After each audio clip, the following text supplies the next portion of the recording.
ரஞ்சித்னு ஒரு டைரக்டர், வெற்றிமாறன் ஒரு டைரக்டர். வளர்ச்சி கண்டதுக்கு அப்புறம் தான் சினிமா தளர்ச்சி ஆயிப்போச்சு.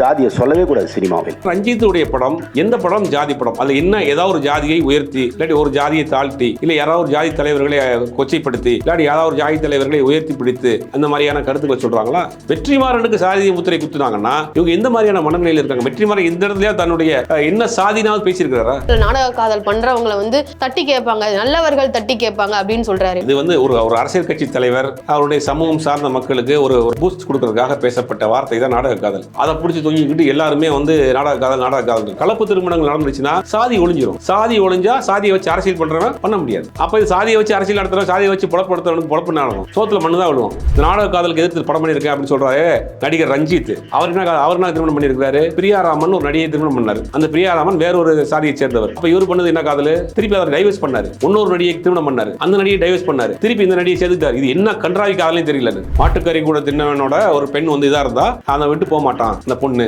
அப்படின்னு ஒரு பெண்ணை கொச்சைப்படுத்துற மாதிரி அந்த ட்ரெய்லர்ல வச்சிருக்கீங்க. நீங்க திருமாவளவன் மாதிரியான ஒரு கட்சியினுடைய தலைவரை அவர் கொச்சைப்படுத்துற மாதிரி அது மறைமுகமா ஒரு பேரை வச்சிருக்கீங்க. இதெல்லாம் மணிப்படி நல்ல படமா? இது ஜாதிக்கு எதிரான படமா? இந்த வாட்ஸ்அப்ல சங்கீத பரப்புற எல்லா கட்டுக்கதையிலும் அசிங்கத்தையும் கேட்டு வந்து ஒரு கலையாய் படைப்பாளியா இருக்கக்கூடியவர்கள் மேடையில் பேசுறது ஆச்சரியமா இருக்கு, அசிங்கமா இருக்கு. உங்களுக்கு பட வாய்ப்புகள் கிடையாது. அவர் சமூகம் சார்ந்த ஆட்களை 10 பேர் வசதியான ஆட்களை பிடிச்சி நம்ம சமூகத்துக்கு ஒரு புரட்சிகரமான ஒரு படம் எடுக்கிறேன், நீங்க பணம் கொடுக்குற வாங்கி படம் எடுத்திருக்காரு. இதுதான் அவர் வேற பொழப்பு கிடையாது. இதை சொல்லித்தான் அந்த சாதியை சொல்லித்தான் ஒரு படம் பண்ண வேண்டிய சூழ்நிலை இருக்கு. வெற்றிமாறனையும் ரஞ்சித்தையும் நீங்க விமர்சிக்கக்கூடியவர் அவங்க மாதிரி ஒரு படம் எடுத்துட்டு நீங்க பேசுகின்ற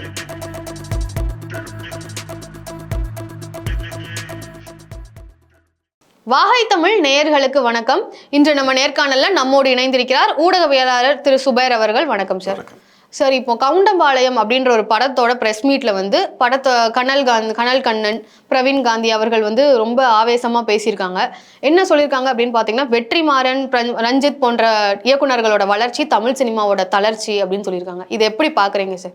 இல்ல, நம்ம வெற்றிமாறன் எந்த ஜாதி படம் எடுத்தார்? வெற்றிமாறன் எடுத்த ஆடுகளம் ஜாதி படமா? வெற்றிமாறன் எடுத்த விடுதலை ஜாதி படமா? வெற்றிமாறன் எடுத்த அசூரன் ஜாதி படமான்னு தெரியல. அதில் எந்த ஜாதி படம்னு தெரியல. இவர்கள் அதை ஜாதி படமாக பார்க்குறாங்களான்ங்கிறதும் புரியலை. இப்போ தமிழ் சினிமாவும் நல்லா இருந்தது, வெற்றிமாறன், ரஞ்சித் போன்றவர்கள் வந்த பிறகு தான் சினிமாவில் வந்து ஜாதி வந்துருச்சு, ஜாதியாக பார்க்குறாங்க, மதமாக பார்க்குறாங்க அப்படின்னு பேசுகிறார். அவருடைய பேசின பேச்சுக்கு அர்த்தம் அதுதான். நம்ம கேட்குறோம், கேரளா ஸ்டோரி, காஷ்மீர் ஃபைல்ஸ், ரசாக்கர் மாதிரியான படங்கள் ஒரு குறிப்பிட்ட மதத்தை இல்லாததும் பொல்லாததெல்லாம் சொல்லி அவர் ஏற்கனவே சிறுபான்மை சமூகமாக இருக்கக்கூடிய ஒரு இஸ்லாமியர்களை மேலும் மேலும் ஒரு தீவிரவாதிகளாக, லவ் ஜிஹாத் செய்யக்கூடியவர்களாக ஒரு திட்டமிட்டு பரப்பப்படுகிற, பொய்யை பரப்பப்படக்கூடிய படங்களை எடுத்துகிட்டு இருக்காங்க. இப்போ ஒரு திரைக்கலைஞர், நல்ல திரைக்கலைஞராக இருந்தால் அதெல்லாம் குரல் கொடுத்துருக்கணுமா இல்லையா? உச்சநீதிமன்றம் இந்த மாதிரியான படங்களுக்கு நேரடியாக கொட்டு வச்சு இதில் ஆதாரம் இல்லாத படங்கள் அப்படி நீங்கள் இதுக்கு முன்னாடி படம் போடுறதுக்கு முன்னாடி அதெல்லாம் கற்பனைன்னு சொல்லி முதல்ல போட்டுட்டு தான் இந்த படத்தை நீங்கள் ரிலீஸ் பண்ணணும்னு உச்சநீதிமன்றம் நேரடியாக தலையிட்டு கொட்டு வச்சிச்சு. அப்போலாம் இவர்கள் எங்கே போனாங்கன்னு தெரியல. இப்போ ரஞ்சித்தும் வெற்றிமாறன் தொடர்ந்து ஜாதி படங்கள் எடுக்கிறாங்க. ரஞ்சித்துடைய படம் எந்த படம் ஜாதி படம்? அதில் என்ன ஏதாவது ஒரு ஜாதியை உயர்த்தி இல்லாட்டி ஒரு ஜாதியை தாழ்த்தி இல்லை யாராவது ஒரு ஜாதி தலைவர்களை கொச்சைப்படுத்தி இல்லாட்டி யாராவது ஒரு ஜாதி தலைவர்களை உயர்த்தி பிடித்து அந்த மாதிரியான கருத்துக்களை சொல்கிறாங்களா? இது வரைக்கும் கிடையாது. மெட்ராஸ்னு ஒரு படம் பண்ணுறாரு. மெட்ராஸனோட படம் வடசென்னை மக்களுடைய வாழ்வியலே படமாக பண்ணுறாரு. அந்த படத்தில் ஏதாவது ஒரு உயர்ந்த ஜாதி, நான் அந்த ஜாதி காரன் தான்டா, நான் இந்த ஜாதிக்காரன் தான்டா, எங்கள் அருவா தாண்டா வெட்டுன்ற மாதிரியான காட்சிகள் வச்சிருக்கிறாரா? வடசென்னை மக்களினுடைய வாழ்வி முறைகளை ஒரு படமாக பண்ணுறாரு. அது பார்க்கறதுக்கு புதுசாக இருந்துச்சு. அது எல்லா சமூகத்தை சேர்ந்தவங்க தான் பார்த்தாங்க, எல்லா சமூகத்தையும் சேர்ந்த மக்கள் தான் கொண்டாடினாங்க. ஒரு சினிமாங்கிறது வந்து நம்ம ஒரு பொதுத்தளத்துலேருந்து பார்க்கணும். நீங்கள் அதை ஒரு ஜாதிய கண்ணோட்டத்தில் எதிர்பார்க்குறீங்க. அவர்கள் படைப்பின் மீது எந்த விதமான தாக்குதலும் செய்ய முடியாது. ஆனால் அவர்கள் யார் அப்படிங்கிறத பார்த்து அவர்கள் மீது ஒரு தாக்குதல். இப்போ தேவர் மகன் ஒரு படம் எடுத்தார் கமலஹாசன். அப்போ அந்த மாதிரியான விமர்சனங்கள் வரல. ஏன்னா அது எடுத்தது வந்து கமலஹாசன். சின்ன கவுண்டர்னு ஒரு படம் எடுத்தார். அது எடுத்தது யாருன்னா ஆர் உதயகுமார். அப்போ அந்த நேரத்தில் விமர்சனங்கள் வரல. ஆனால் எடுத்தது யாருன்னா உதயகுமார். இப்போ மெட்ராஸ்னு ஒரு படம் எடுத்திருக்காரு. படத்துக்கு மேலே எந்த விமர்சனம் கிடையாது. படம் எடுத்தவர் ரஞ்சித். இப்போ வெற்றிமாறன் அசுரன் படம் எடுத்திருக்காரு. அது ஒடுக்கப்பட்ட மக்கள், தாழ்த்தப்பட்ட மக்கள், அடக்குமுறைகளுக்கு உள்ளான மக்களுடைய வழியை வாழ்வியலே ஒரு படமாக எடுத்திருக்காரு. அப்போ அந்த படத்தின் மீது விமர்சனம், வெற்றிமாறன் மீது ஒரு விமர்சனம் வைக்கிறாங்க. இவர்கள் அவர்களுடைய படைப்பின் மீது எந்த விதமான காம்ப்ரமைஸும் கிடையாது. அது எல்லா மக்களும் ஏற்றுக்கிட்டாங்க. இவர் சொல்லக்கூடிய எல்லாமே வெற்றி படங்கள். எல்லா சமூக மக்களும் ஏற்று பார்த்த ஒரு வெற்றி இயக்குனர்களும் கூட. ஆனால் இவர்கள் எதை நோக்கி இதை சொல்கிறாங்க அப்படின்னா, அவர்கள் தனிப்பட்ட முறையில் அவர்கள் மற்ற பொது விஷயங்களுக்கு குரல் கொடுக்குறாங்க. சமூகம் சார்ந்த கருத்துக்களை பேசுகிறாங்க, நாட்டில் நடக்கக்கூடிய பிரச்சனைகளை பேசுகிறாங்க, அது அவர்களுக்கு உறுத்துது. அப்போ என்னென்னா இவர்கள் சாதிய முத்திரை அவங்களுக்கு குத்தப்படுது. வெற்றிமாறனுக்கு சாதிய முத்திரை குத்துனாங்கன்னா இவங்க எந்த மாதிரியான மனநிலையில் இருக்காங்க? வெற்றிமாறன் எந்த இடத்துலையா தன்னுடைய என்ன சாதினாவது பேசியிருக்கிறாரா? இல்லை அவர் படைப்புகளில் திரைப்படங்கள் ஏதாவது சாதியை பற்றி பேசியிருக்கிறாரா? அப்போ வெற்றிமாறன் மேலே உங்களுக்கு என்ன காண்டு? வெற்றிமாறன் ஏன் காண்டுன்னா சமூகம் சார்ந்த பிரச்சனையை பொது வழியில் பேசுகிறார். அப்போ நேரடியாக வெற்றிமாறன் இருக்க முடியாமல் சாதிய ரீதியான முத்திரையை வெற்றிமாறன் என்ன சாதின்னு பெரும்பாலும் யாருக்குமே எனக்கு தெரியாது. அது ஏதோ சமூகத்தில் இருந்துட்டு போகிறார். ஆனால் நீங்கள் ஏன் அந்த மாதிரி முத்திரையை வெற்றிமாறன் குத்துறீங்க? ஒரு இஸ்லாமியர் படம் எடுத்தாருன்னா அவன் இஸ்லாமியர், அவன் தீவிரவாதி. ஒரு ஒரு ஒரு பிற்படுத்தப்பட்ட சாதியில் ஒருத்தர் படம் எடுத்தாருன்னா அவன் வந்து ஜாதிக்காரன். ஒடுக்கப்பட்ட சமூகத்தில் ஒருத்தர் படம் எடுத்தானா அவன் வந்து ஜாதிக்காரன். நீங்கள் ஏன் இந்த பார்வையை பார்க்குறீங்க?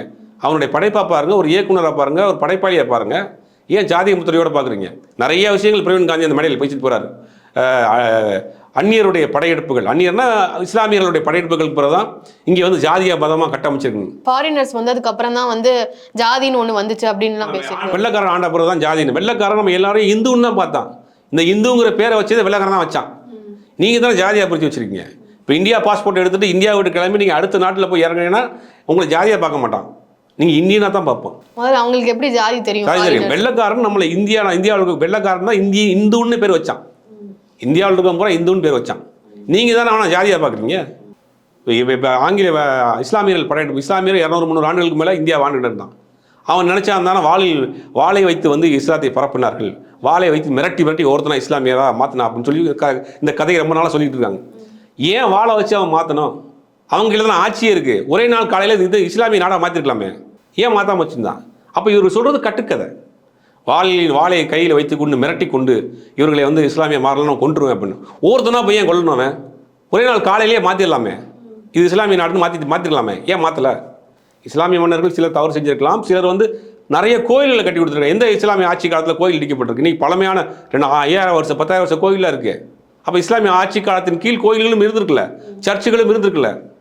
அப்போ இவர்கள் சொல்கிறது வந்து பச்சையான ஒரு பொய், ஒரு அவதூறை தொடர்ந்து பேசிகிட்டே இருக்காங்க. அதை கேட்டுட்டு இந்த வாட்ஸ்அப்பில் சங்கீத பரப்புகிற எல்லா கட்டுக்கதையிலும் அசிங்கத்தையும் கேட்டு வந்து ஒரு படைப்பாளியாக இருக்கக்கூடியவர்கள் மேடையில் பேசுறது ஆச்சரியமாக இருக்குது, அசிங்கமாக இருக்குது. இப்போ நாடக காதல் பண்ணுறாங்க, நாடக காதலை யாரெல்லாம் வந்து ப்ரொமோட் பண்ணுறாங்களோ இல்லை நாடக காதல் பண்ணுறவங்கள வந்து தட்டி கேட்பாங்க, நல்லவர்கள் தட்டி கேட்பாங்க அப்படின்னு சொல்கிறாரு. இதை வந்து எப்படி நம்ம புரிஞ்சுக்கிறது? இது வந்து ஒரு அரசியல் கட்சி தலைவர் அவருடைய சமூகம் சார்ந்த மக்களுக்கு ஒரு ஒரு பூஸ்ட் கொடுக்கறதுக்காக பேசப்பட்ட வார்த்தை தான் நாடக காதல். அதை பிடிச்சி தொங்கிக்கிட்டு எல்லாருமே வந்து நாடக காதல் இருக்கு. இன்றைக்கி ஆணோ ஒரு பெண்ணோ அவ்வளோ ஈஸியாக வந்து யாரையும் ஏமாத்திட முடியாது. இன்றைக்கி எல்லாருமே ஆண் பெண் எல்லாருமே இன்றைக்கி படிக்க ஆரம்பிச்சிட்டாங்க. தமிழ்நாட்டில் கடைக்கோடி கிராமத்துக்கு போனால் கூட எந்த ஒரு பெண்ணாக இருந்தாலும் சரி, எந்த ஒரு ஆணாலும் சரி, இன்றைக்கி கல்வியில் இன்றைக்கி தமிழ்நாடு ஒரு முக்கியமான மாநிலமாக இருக்குது. இன்றைக்கி உலக நாடுகள் பூரா போய் பல்வேறு நாடுகளில் இன்றைக்கி இந்திய மாணவர்கள் படிச்சுட்டு இருக்காங்க. அப்படிங்கும் போது இந்த மாதிரியான யாரையும் ஏமாற்றி காதல் பண்ணி ஒருத்தரை இன்னைக்கு கொண்டு வந்துட முடியாது. நீங்கள் உலகமே நம்ம கையில் இருக்குது. உலகத்தில் இருக்கக்கூடிய அத்தனை சங்க விஷயத்தையும் அடுத்த செகண்ட் நம்ம பார்த்துட்டு இருக்கோம். இவங்க ஒன்றும் பழைய கதையை பிடிச்சி நாடக காதல் பண்ணுறாங்க, ஒரு ஜீன்ஸ் பேண்ட் டிஷர்ட் போட்டால் ஒரு பெண்ணை ஏமாற்றிடலாம், இதெல்லாம் அவர்கள் எந்த வாதத்தில் சொல்கிறாங்கன்னு இது வந்து அரசியல் ஒரு சாதி ரீதியான ஒரு கண்ணோட்டத்தில். இப்போ கலப்பு திருமணங்கள் நடந்துச்சுன்னா சாதி ஒழிஞ்சிரும். சாதி ஒழிஞ்சா சாதியை வச்சு அரசியல் பண்ணுறவன் பண்ண முடியாது. இதுதான் இதுக்கு நாடக காதலுடைய பின்னாடி இருக்கக்கூடிய ஒரு விஷயம். இப்போ எல்லோரும் கலப்பு திருமணம் பண்ணிட்டாங்கன்னா இந்த வீட்டில் அந்த சாதியை சேர்ந்தவன் சம்மந்தியாக இருப்பான், இந்த வீட்டில் இன்னொரு சாதியை சேர்ந்தவன் சம்மந்தியாக இருப்பான், இவனுக்குள்ளே சாதி சண்டையே வராது. அப்போ இது சாதியை வச்சு அரசியல் நடத்துகிறவன், சாதியை வச்சு புலப்படுத்துறவனுக்கு புலப்பு நடக்கும், சோத்தில் மண்ணு தான் விடுவோம். அப்போ என்ன செய்ய முடியும்னா இந்த நாடக காதல். இப்போ இந்த மாதிரி கலப்பு திருமணம் பண்ணுற எதுக்கிறதுக்கு இவங்க பக்கிற பேர் நாடக காதல். இந்த நாடக காதலுக்கு எதிர்த்து படம் பண்ணியிருக்கேன் அப்படின்னு சொல்கிறாரு நடிகர் ரஞ்சித். அவர் என்ன திருமணம் பண்ணியிருக்கிறாரு? பிரியாராமன் ஒரு நடிகை திருமணம் பண்ணார். அந்த பிரியாராமன் வேற ஒரு சாதியை சேர்ந்தவர். அப்போ இவர் பண்ணது என்ன காதல்? திருப்பி அவர் டைவர்ஸ் பண்ணார். இன்னொரு நடிகை திருமணம் பண்ணார், அந்த நடிகை டைவர்ஸ் பண்ணார், திருப்பி இந்த நடிகை சேர்த்துட்டார். இது என்ன கன்றாவி காதலையும் தெரியலன்னு. அப்படிங்கும் போது பேசக்கூடிய நீங்கள் உங்களுக்கு பட வாய்ப்புகள் கிடையாது. ரஞ்சித்துக்கு பட வாய்ப்பு கிடையாது. அவர் சமூகம் சார்ந்த ஆட்களை 10 பேர் வச்சதான ஆட்களை பிடிச்சி நம்ம சமூகத்துக்கு ஒரு புரட்சிகரமான ஒரு படம் எடுக்கிறேன், நீங்கள் பணம் கொடுக்குற வாங்கி படம் எடுத்துருக்காரு. இதுதான் அவர் வேறு பொழப்பு கிடையாது. இதை சொல்லித்தான், அந்த சாதியை சொல்லித்தான் அவர் படம் பண்ண வேண்டிய சூழ்நிலை இருக்குது. வெற்றிமாறனையும் ரஞ்சித்தையும் நீங்கள் விமர்சிக்கக்கூடியவர்கள் அவங்க மாதிரி ஒரு படம் எடுத்துகிட்டு நீங்கள் பேசுகின்ற வெற்றிமாறன் மாதிரி ஒரு படம் பண்ணுங்கள். எல்லா சமூகத்தின் மக்களும் கொண்டாடக்கூடிய ஒரு வெற்றி படத்தை கொடுத்து நீங்கள் பேசுங்க. ரஞ்சித் மாதிரி, நடிகர் ரஞ்சித் சொல்கிறேன், அந்த மாதிரி ரஞ்சித் மாதிரி ஒரு எல்லா சமூகமும் கொண்டாடக்கூடிய ஒரு படத்தை எடுத்துகிட்டு பேசுங்க. சார்பட்ட பரம்பரை அந்த ஜாதிகாரம் தான் பார்த்தானா? எல்லா சமூகம் சார்ந்த மக்கள் தானே பார்த்தாங்க. அப்போ நீங்கள் வந்து ஒரு கீழ்நிலையிலேருந்து, ஒடுக்கப்பட்ட நிலையிலேருந்து ஒரு மேலே ஒரு படைப்பாளியாக ஒரு கலைஞனாக நீங்கள் வந்து நிற்கிறான் அப்படின்னா அது உங்கள் கண்ணை உறுத்துது. அப்போ அவன் சாதி ரீதியாக அவர் கொட்டு அதுதான் அந்த வேலையை தான் பார்க்குறாங்க சார். அது மட்டும் இல்லாம சூத்திரத்தை அறிந்தவன் சூத்திரன், பிரம்மத்தை அறிந்தவன் பிரம்மன் அப்படின்லாம் பேசுறாரு. இது என்ன சார்? இது எப்படி சொல்றாரு? இப்படி இல்லை, இதுதான் வந்து சனாதனத்தினுடைய கோட்பாடு. இது அவர் உள்வாங்கி பேசுகிறார். அப்போ சனாதன சித்தாந்தத்துக்குள்ளே போயிட்டாங்க இவங்க எல்லாம். சனாதனம் தானே பிரிக்குது மனிதனை வந்து தலையில் பிறந்த ஒருத்தன், காலில் பிறந்த ஒருத்தன், காலில் பிறந்த ஒருத்தன், சனாதனம் சொல்லக்கூடிய சில விஷயங்கள் தானே பிரிக்குது. அப்படிங்கும் போது இதை வந்து அவங்க உள்வாங்கி பேசுகிறாங்க. அப்போ அந்த கொள்கை கோட்பாடை மேடையில் வந்து வேற ஒரு கலரில் வேற ஒரு டோனில் அந்த இடத்துல பேசிட்டாங்க. அவ்வளோதான் சார். கனல் கண்ணன் அவர்கள் வந்து சொல்லியிருக்காரு, திருப்பி அடிப்பவர்களை திருப்பி அடிக்கிற மாதிரியான படங்கள் தான் நாங்கள் எடுப்போம், அப்படிப்பட்ட படமாக தான் இந்த கவுண்டம்பாளையம் அப்படிங்கிற படம் வந்து அமைஞ்சிருக்கும் அப்படின்ற மாதிரி சொல்றாரு. அது என்ன சார்? திருப்பி அடிக்கிறவங்களை நாங்கள் திருப்பி அடிக்கிற மாதிரி படம், அது என்ன? தாராளமாக வெற்றிமாறன் வந்து ஒரு அசுரன் மாதிரி ஒரு படம் பண்ணார். அதை காட்டில் ஒரு சூப்பரான ஒரு படத்தை நீங்கள் பண்ணுங்கன்றேன். நீங்கள் பதிலை வந்து இன்னொரு படத்தில் கொடுங்கன்றேன். இப்போ பா ரஞ்சித் வந்து தங்கலான்னு ஒரு படம் பண்ணிட்டு இருக்காரு. கவுண்டம்பாளையம் தங்கலான்னு ஒரே நேரத்தில் ரிலீஸ் பண்ணுவோம். எந்த படம் ஓடுதுன்னு மக்கள் முடிவு பண்ணோம். நீ கருத்தியல் ரீதியாக போதுங்கன்ற. இப்போ ஒரு கருத்தை அவர் சொல்லி படம் எடுக்கிறார்ல, நீங்கள் ஒரு கருத்தை சொல்லி படம் எடுக்கிறீங்களே, 2 படத்தையும் தேட்டரில் ஓட விடுவோம். மக்கள் எந்த படத்துக்கு அதிகமாக எல்லா சமூகத்தை சேர்ந்தவரும் பார்க்குறாங்கன்னு பார்ப்போம். அப்போ எந்த கருத்து பெரிய கருத்தோ அந்த கருத்தை எடுத்துக்கிட்டோம்.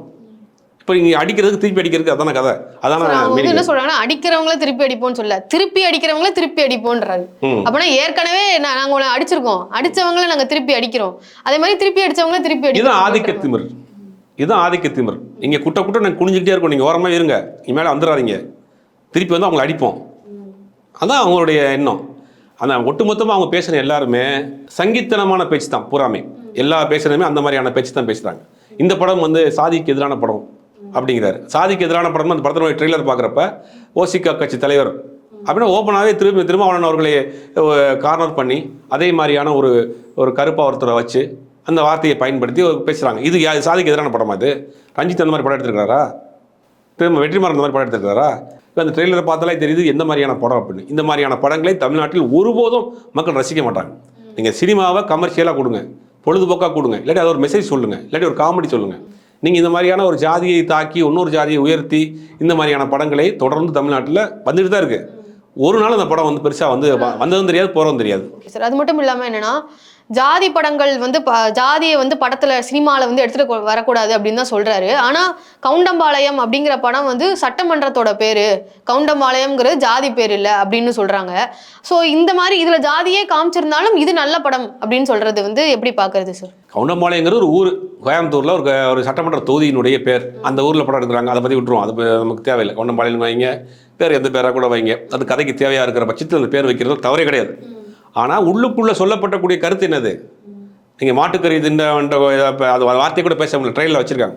மாட்டுக்கறி கூட தின்னவனோட ஒரு பெண் வந்து இதாக இருந்தால் அதை விட்டு போக மாட்டான் அந்த பொண்ணு அப்படின்னு ஒரு பெண்ணை கொச்சைப்படுத்துகிற மாதிரி அந்த ட்ரெயிலரில் வச்சுருக்கீங்க நீங்கள் வசனம். திருமாவளவன் மாதிரியான ஒரு கட்சியினுடைய தலைவரை அவர் கொச்சைப்படுத்துகிற மாதிரி அது மறைமுகமாக ஒரு பேரை வச்சுருக்கீங்க. இதெல்லாம் மணிப்படி நல்ல படமா இது?